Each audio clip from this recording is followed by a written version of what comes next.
Salut à tous, j'espère que vous allez bien, ça va bouger au Barça. Ça va bouger, il y a des arrivées qui vont arriver. Au Barça, c'est pas moi qui le dis, hein, c'est notre cher président Laporta.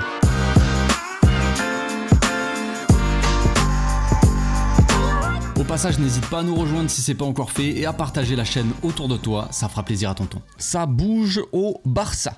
Ça bouge au Barça, il y a déjà dans les bureaux ça bouge beaucoup, ça part à Ibiza, ça revient, ça s'en va et ça revient. Donc déjà ça bosse, on est content de le savoir. On a bossé pour l'arrivée de Joan Garcia, il a été annoncé, voilà, c'est une très bonne nouvelle déjà. Nico Williams c'est très avancé, hein, c'est vraiment le sujet du moment. Tout le monde n'est obsédé que par ça, par l'arrivée de Nico Williams. Donc forcément il n'y a que des infos là-dessus, ce qui au bout d'un moment n'est pas très intéressant parce que on en avait parlé déjà il y a quelques jours, on en parlait un petit peu tous les jours, mais l'arrivée de Nico Williams est très avancé déjà, mais il y a déjà un accord qui a été conclu entre la direction et le joueur qui avait fait le premier pas vers la direction qui a vu peut-être aussi Liverpool refuser de négocier pour Luis Diaz, sachant qu'on a dit qu'on voulait pas mettre plus de 60 millions, Liverpool qui voulait vendre Luis Diaz, son joueur, 80 millions, donc le Barça qui s'est plutôt dirigé vers Nico Williams, c'était pas forcément le premier choix de Deco, mais en tout cas c'est le premier choix peut-être de la direction de base, parce que la saison dernière on était plus sur Nico Williams par exemple que sur Luis Diaz. Pourtant il y avait le même coach, donc c'est pas une question vraiment d'envie de coach, mais peut-être la direction préférait partir sur Nico Williams de base, puis après il y a eu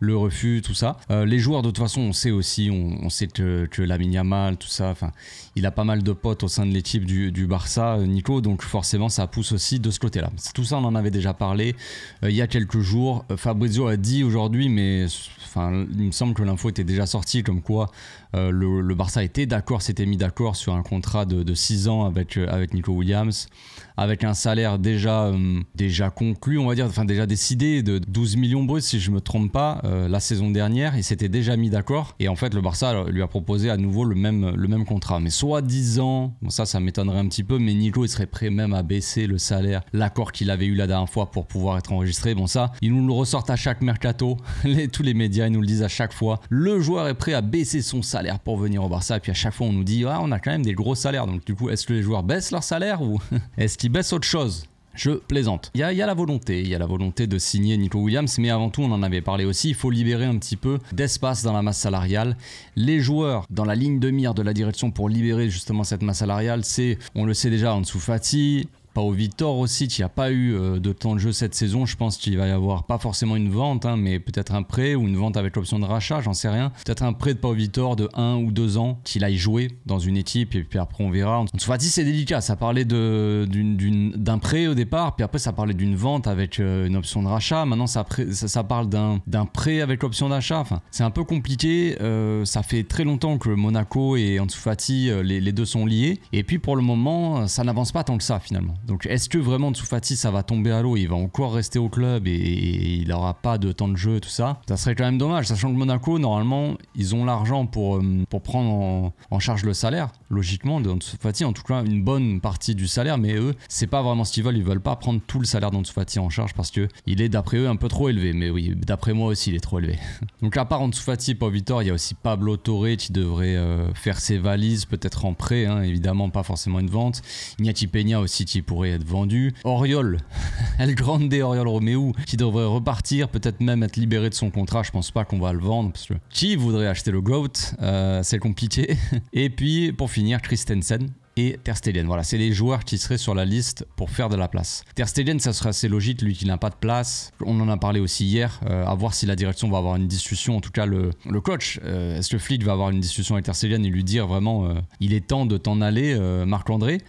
C'est possible, ça serait bien aussi, parce que si on a un Ter Stegen qui est quand même un joueur assez important de l'équipe, dans la masse salariale et aussi dans le vestiaire, c'est un capitaine, tout ça, c'est un joueur aussi qui peut, d'après les dernières news, être un poil toxique, à voir si c'est vrai, mais bon, c'est compliqué. Donc c'est un joueur qui prendrait un peu trop de place, on va dire, pour pas grand chose, parce que c'est un joueur qui n'aurait pas vraiment sa place dans le 11 titulaire, ni même dans le 11 remplaçant, puisque apparemment Chesney serait le gardien numéro 2. Donc tout ça, pour ça serait bien qu'il s'en aille. Lui, à 1 an de la Coupe du Monde, encore une fois, je le répète, je pense qu'il aura envie de jouer, donc la pression elle est plus sur ses épaules à lui. Vous savez, Laporta, il a parlé, il y a eu un petit discours, alors je vais pas vous répéter tout ce qu'il a dit, mais bon, il a parlé de pas mal de choses. Il a évoqué plusieurs sujets. Il a parlé du mercato. Alors l'annonce choc, c'est qu'il y a un joueur important, une signature imminente qui va faire plaisir aux supporters. Ok, suivra une deuxième signature d'après lui. Donc, quelle est la signature importante? Bon, la première, je dirais que c'est Nico Williams. En tout cas, le joueur le plus important à signer, c'est Nico Williams. Je pense que c'est très avancé, on en a déjà parlé. Donc, bon, ça, pas de surprise. Mais quel est le deuxième joueur? Ça, c'est plus une interrogation. Ça parle évidemment de Rashford. Il y a apparemment Flick, il est vraiment chaud pour signer Perisic. Alors, est-ce que Laporta, il va dire qu'il y a une signature importante qui arrive, waouh, et c'est Perisic? Je sais pas. Je parierais pas là-dessus sur une signature importante. Perisic, bon, il a l'âge de Gandalf, donc c'est pas, tu vois. Non, je plaisante, mais tu vois ce que je veux dire. En gros, je le considère pas vraiment comme une signature importante. Maintenant, est-ce que Rashford est dans ce cas-là? C'est possible. On a des infos aussi sur Rashford qui est toujours dans l'attente, en fait. Il est toujours impatient d'après certains médias. Il est impatient de rejoindre le Barça. On n'a pas trop de news par rapport à ça parce qu'on est très concentré sur Nico Williams et je pense que la direction, elle s'occupe vraiment à 100% de ça pour faire de la place, voilà. Donc Rashford, on verra dans un second temps. Est-ce qu'on parle de Rashford ou est-ce qu'on parle d'un arrière gauche aussi, parce que c'est peut-être aussi le poste à renforcer, voire même peut-être en défense, tu vois, défenseur central, je parle évidemment, je sais pas. Et quand je parle de défenseur central, je dis pas qu'il faut aller chercher un gars titulaire indiscutable, mais peut-être pour étoffer un petit peu cette défense, si on compte faire partir Christensen, Ronald Araujo, à mon avis, veut pas partir, mais si jamais on devait le vendre aussi pour faire rentrer des pépettes, peut-être qu'on a besoin un petit peu d'argent aussi pour faire ce genre de transfert, et Ronald serait la cible toute trouvée en défense, parce que c'est un joueur qui est assez coté, tu vois, qui a pas forcément des performances très exceptionnelles, disons, et donc il pourrait partir, le club pourrait vouloir le vendre, disons. Ça serait une possibilité. Il est plus coté sur le marché que Christensen. Maintenant, ça reste un joueur assez aussi important, qui a une certaine crédibilité, peut-être dans le vestiaire, en tout cas auprès de la direction. Ronald, c'est un joueur qui est assez aimé, donc le club va pas tout faire pour le vendre, je ne pense pas. Bref, donc Tebas, il avait parlé aussi, il avait dit ouais, le Barça, ils sont pas encore au 1 pour 1, le Barça sait. Ils savent très bien ce qu'ils ont à faire pour être de retour au 1.1. Donc j'ai l'impression qu'à chaque fois on est de retour au 1.1, mais Tebas dit non, ils sont pas de retour au 1.1. Donc qui a raison? J'en sais rien, mais en fait, ce qui se passe, c'est que officiellement, le Barça n'est pas de retour au 1.1, si je me trompe pas, parce que on doit encore faire valider vous savez, les ventes ou les locations, bref, les ventes sur plusieurs années des loges VIP, tout ça. Tous ces trucs-là, cette fameuse rentrée d'argent alors si je me trompe pas, c'est pas 200 millions, un truc comme ça, autour de 100 ou 200 millions, je m'en souviens plus. Donc ça parle des ventes des loges du stade futur, et en avance, on peut donc les vendre et avoir une rentrée d'argent comme ça. C'est légal, c'est validé, voilà, il n'y a pas de problème avec ça. Sauf que pour le moment, c'est pas encore officiel et on doit valider ça avant le 30 juin, soi-disant.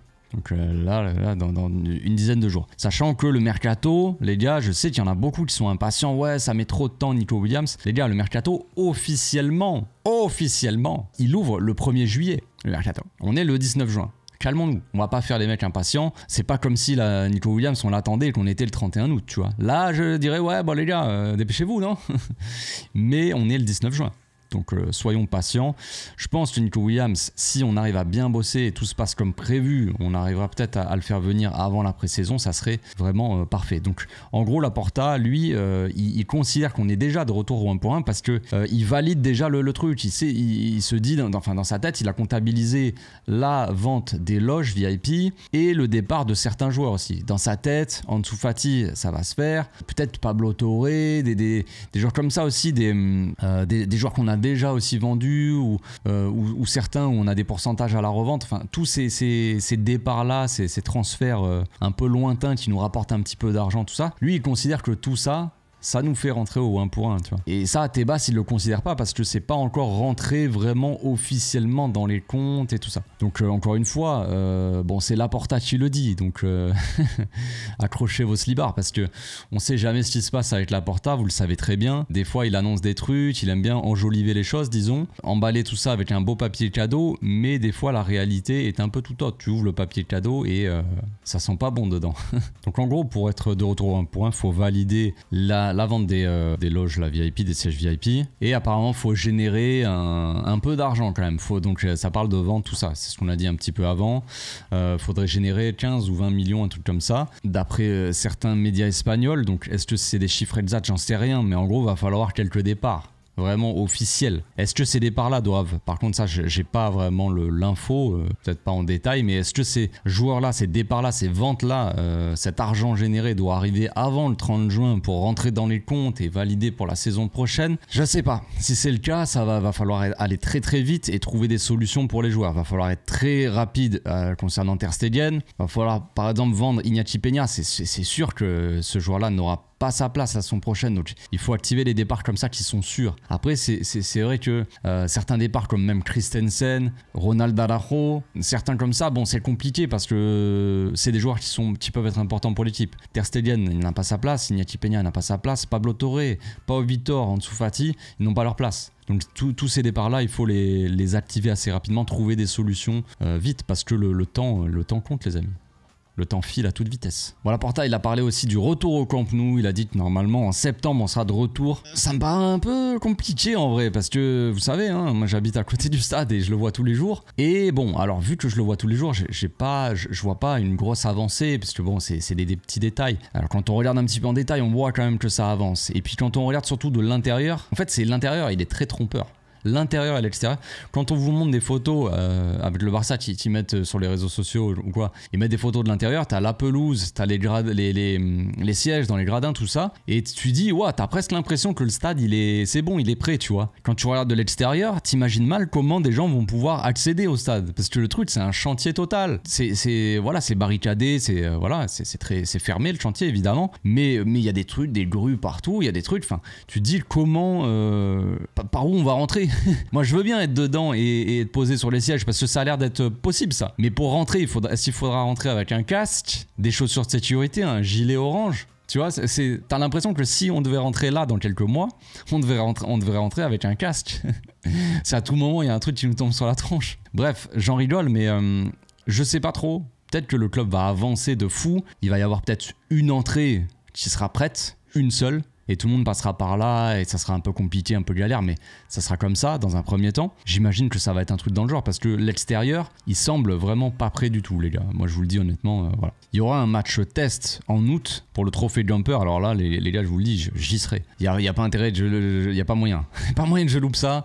J'espère que j'aurai ma place. Laporta, il a dit, je sais pas encore avec combien de gens, mais ça avait déjà été dit ça normalement. Il avait parlé de 30-35 000 personnes. Maintenant, ça se trouve, il y aura beaucoup moins de monde et je sais pas, mais bon, s'il y a 5000 personnes, l'ambiance va pas être folle, trophée Jumper, et puis ça va être très compliqué d'avoir les places, mais bon, s'il y a des places en vente, les gars, pour le trophée Jumper au Camp Nou, je veux en être.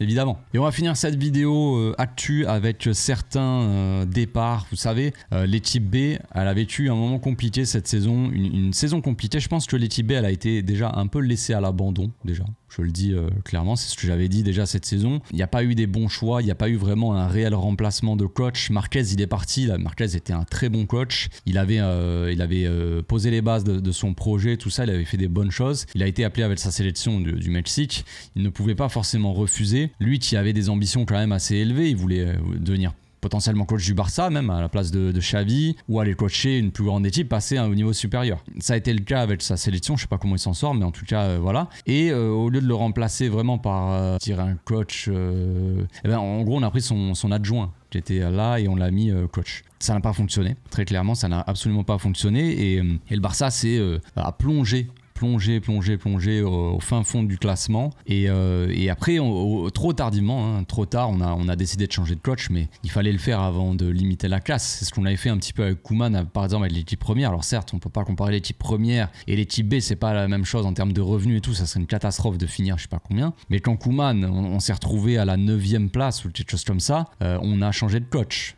On a voulu un électrochoc. Là, le Barça B, on a attendu d'être relégable pour changer de coach. C'est un peu compliqué, les gars, c'est un peu tard quand même pour changer de coach. Donc voilà, le nouveau coach qui est arrivé en place, il a essayé de remonter un peu l'équipe. Il a eu des résultats plutôt corrects, ça a été un petit peu mieux. Mais l'équipe, elle était déjà trop au fond du trou et les joueurs avaient déjà mentalement peut-être aussi lâché. C'est dur de subir autant de défaites et tout ça pour une équipe si peu expérimentée et très très jeune. Il faut le souligner aussi. Il y a eu un changement de coach, mais il y a eu aussi un gros changement d'effectif avec beaucoup de jeunes joueurs qui se sont montés. Donc très mal de gérer tout ça parce que les jeunes qui montent et qui sont prometteurs, ils arrivent dans une équipe qui est malade, on va dire, et qui a des mauvais résultats. Donc c'est le pire, peut-être la pire manière de gérer des jeunes joueurs en devenir, tu vois, qui sont prometteurs, de les mettre dans une équipe comme ça qui est peut-être aussi faible aussi mentalement ou qui n'a pas forcément de repères, qui a des mauvais résultats, bref. Et donc c'était prévisible, mais voilà, le Barça a été relégué en 4e division, ce qui allait forcément changer les choses pour l'équipe. Donc il y a eu un changement de coach.